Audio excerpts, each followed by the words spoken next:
Rare Diseases, Real Stories is a special podcast series about children living with rare diseases and their parents.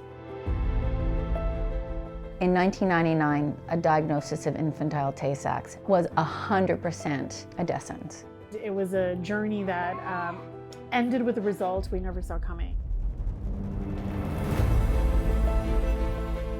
It's about the transformational power families wield in moving rare diseases research forward. It's a community that relies on each other. Each episode is about courage, perseverance. You know, as parents, we are going to fight with him till the end.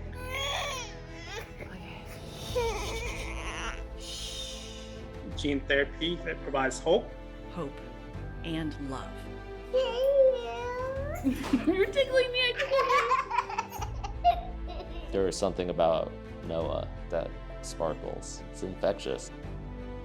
Families share their stories from the front lines when every moment counts. She is doing things that we never expected her to do ever. I'm Jennifer Berryman. I'll be your host. This is a production of UMass Chan Medical School.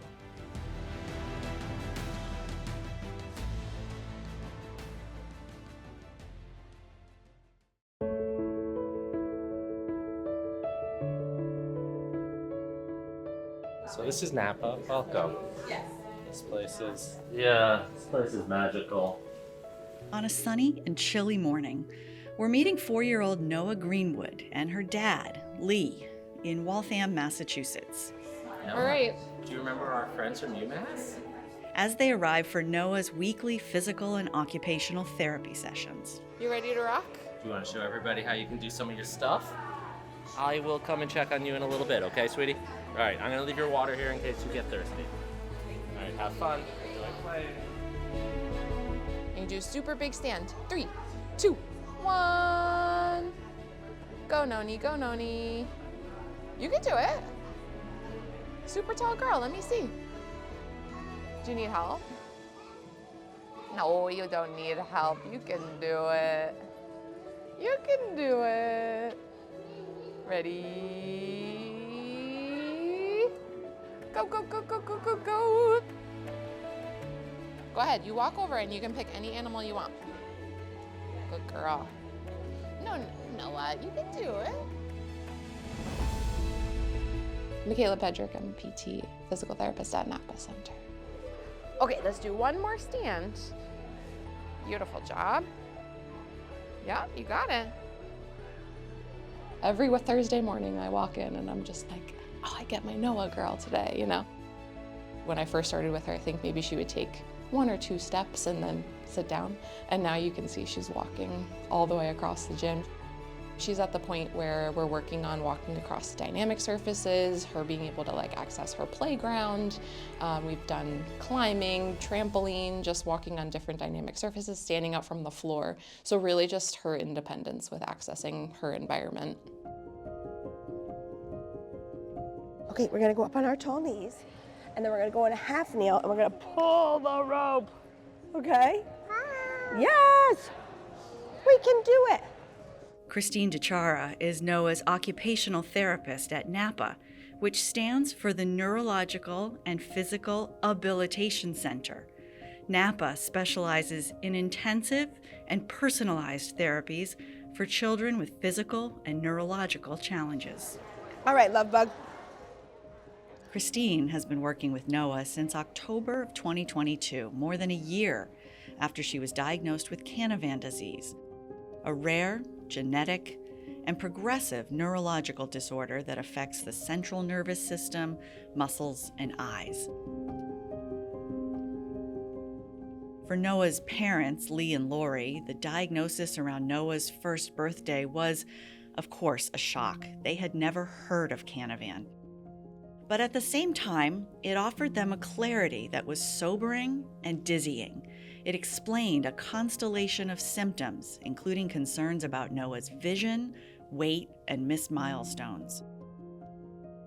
The definitive diagnosis changed the trajectory of the Greenwoods' lives, but so too did something surprising that their doctor told them. The day we got the diagnosis, She said to us, there's a trial. She's like, they're enrolling kids. We were like the first family to be given this idea that there was something that you could do. All the other families were told, just go home and love your kids, there's nothing to do. But for us, it was, there's a trial, there's something on the horizon that could make a difference. That something on the horizon was the Can Aspire Phase 1-2 clinical trial. Sponsored by Aspa Therapeutics, a BridgeBio company, the clinical trial was testing the safety and effectiveness of an investigational adeno-associated virus 9, or AAV9, gene therapy, developed by gene therapy pioneer Dr. Guangping Gao. It was designed to treat Canavan disease. Dr. Gao is the founding chair of the Department of Genetic and Cellular Medicine at UMass Chan Medical School.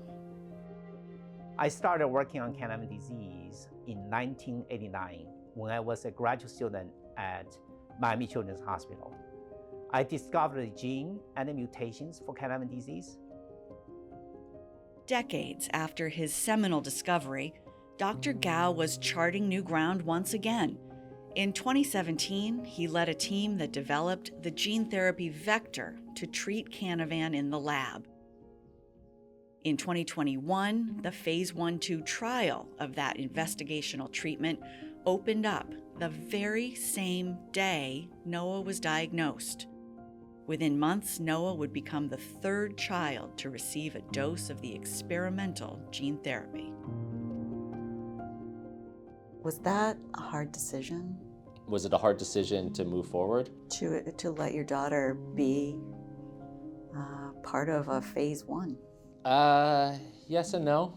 It's the hardest decision that we've ever had to make, of course, because for all the obvious reasons, we're putting her through this incredibly challenging experience that asks so much of and demands so much of her.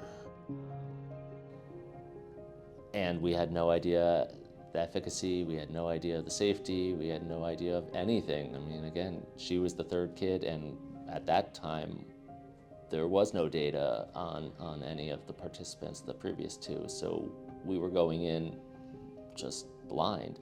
So in a sense, yes, but the reality for us was that we knew what Canavan disease looked like untreated, which is what generations of kids had been their experience prior to that exact moment in time. And it's a really awful disease. It takes everything from these kids and from these families.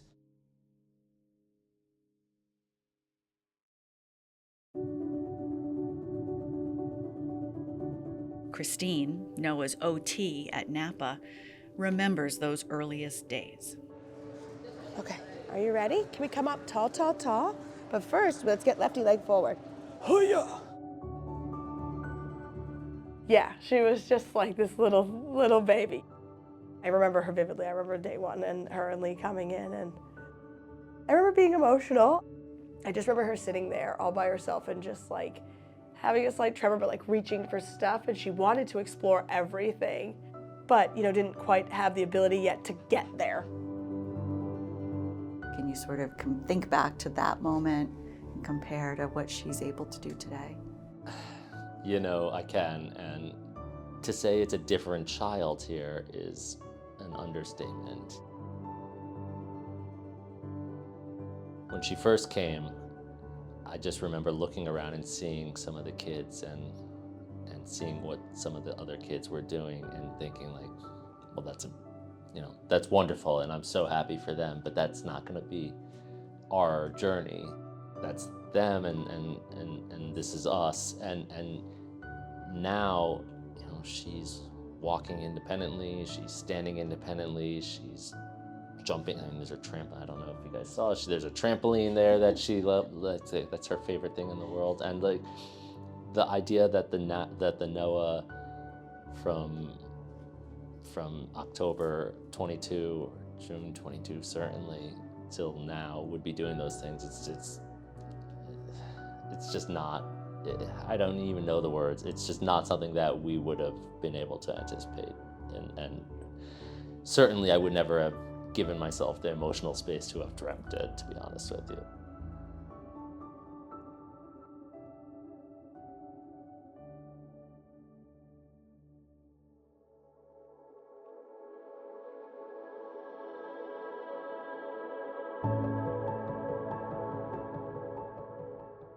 Did it almost feel like too much to hope for at that time?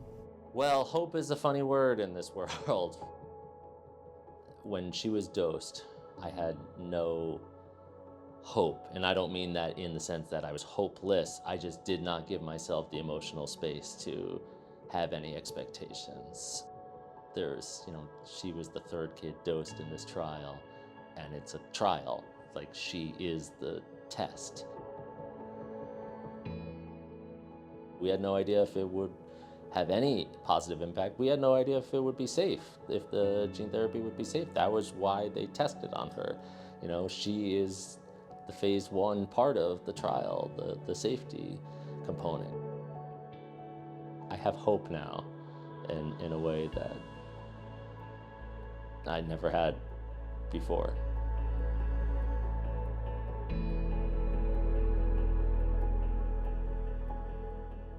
What shape does that hope take for you? Like, do you allow yourself to think too far into the future? No, but it's not about being emotionally guarded now. You're tickling me, I tickle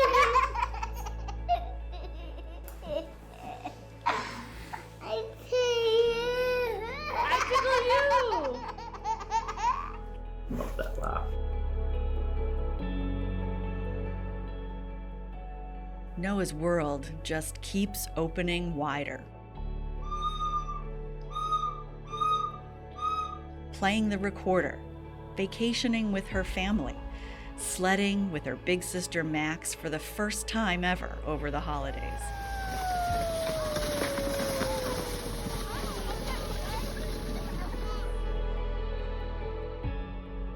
At home, she's growing more independent, getting her own snacks, helping to set and clear the dinner table, using new words. In short, Noa is breaking new ground every day. Let's do it all again. Show me. Where's it say mom? No. Where does it say dad? Dad. Dad. Yeah, where does it say nana? No. There is something about Noa that sparkles. It's infectious.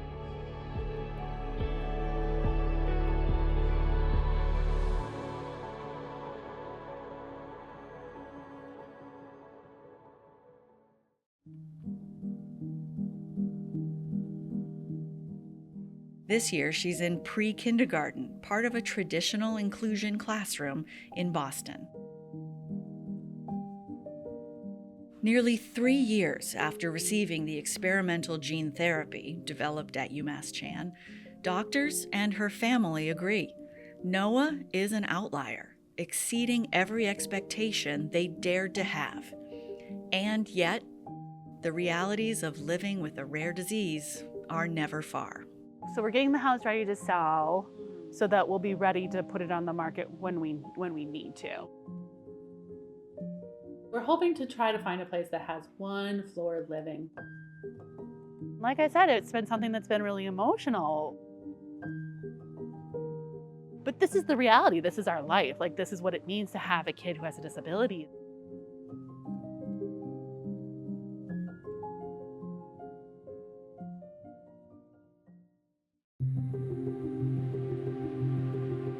I feel really lucky to have Lee as a partner in all of this. I think that we have grown stronger together. Lee and I are planners. We like to know what the future is going to look like, and we like to know how things are going to be, and we have had to let that go.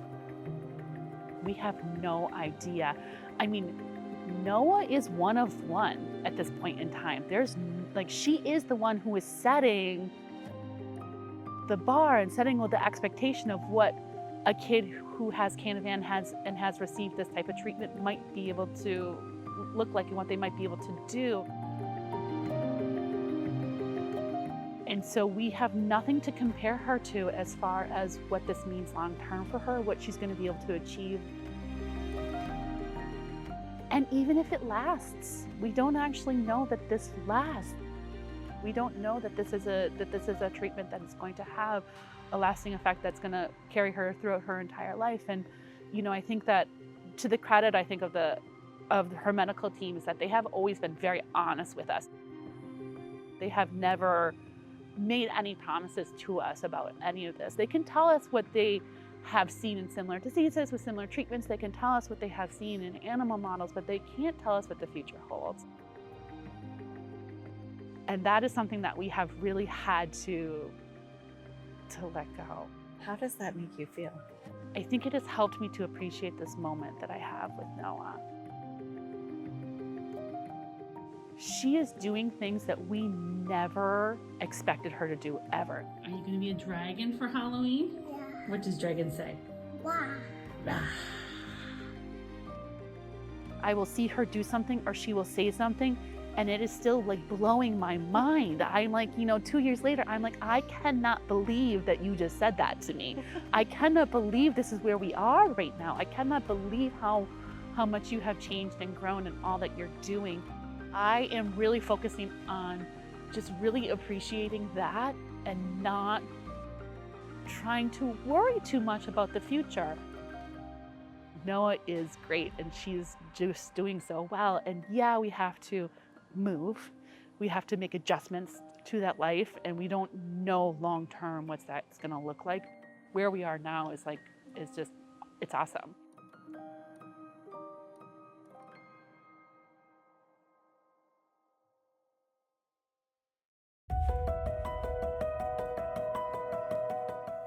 All right, pull. 1, 2. When did you get so strong? What? How is this so easy? Noa's intensive one-on-one therapies are ongoing, as are follow-ups for the clinical trial, assessments, scans, blood work, and plenty of doctor's appointments. The Greenwoods count themselves among the fortunate, however, to live in Boston, when the other families have to travel from all over the country and around the world.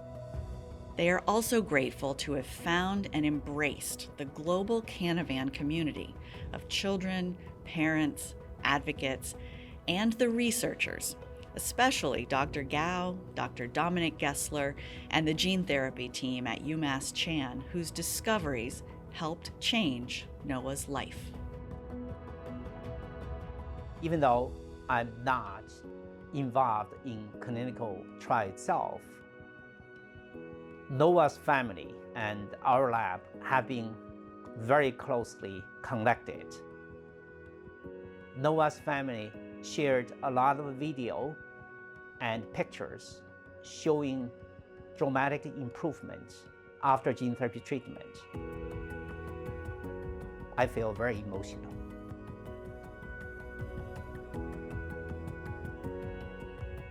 I'm very, very happy for this outcome. I wish we can treat more patients to save their lives and change their quality of life. Everything is about patient, about the family. They are the heroes.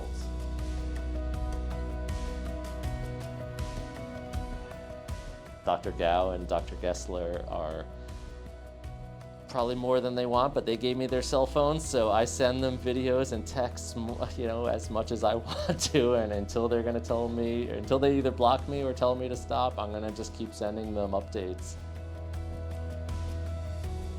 I can't see those two people and all the folks in their lab without getting emotional and feeling overwhelming gratitude.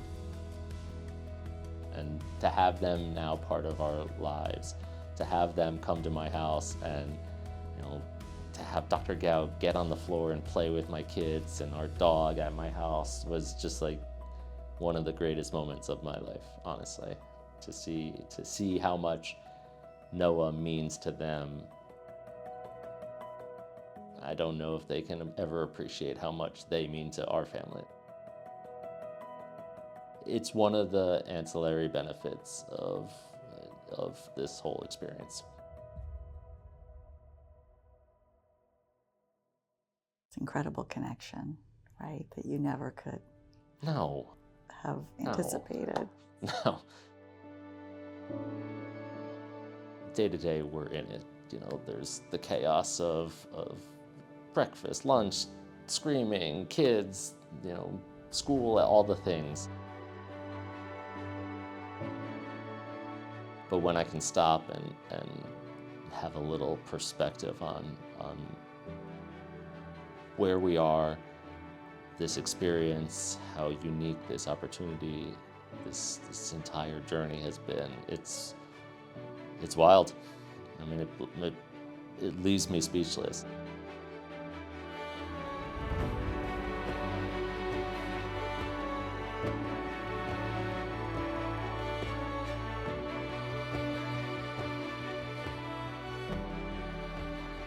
We'd like to thank the Greenwood family for their time and generosity.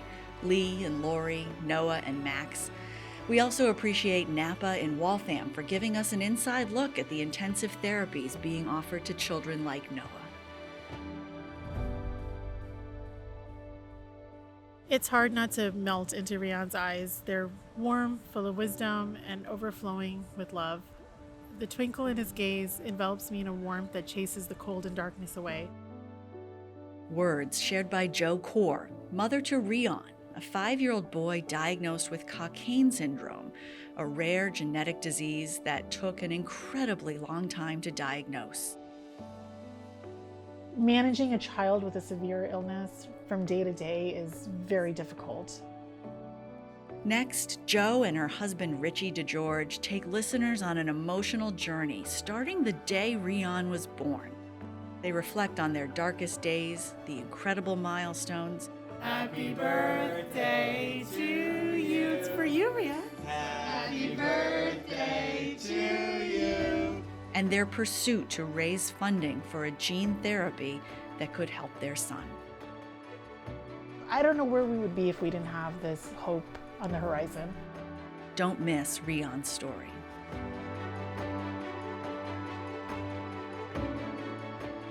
Rare Diseases, Real Stories is a production of the Office of Communications at UMass Chan Medical School. It was conceived of and produced by Sarah Willey. Brian Goodchild produced and edited the episode. Dan Lambert and Samuela Acab designed our graphics. Joanna Elizio and Ray Gonzalez developed the webpage. It's also produced and hosted by me, Jennifer Berryman.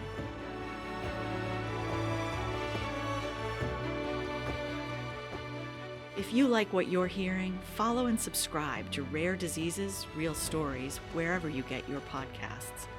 And to read or listen to every episode in this special series, visit umassmed.edu/Rare Diseases, Real Stories. You can also email us anytime at advancingtogether@umassmed.edu.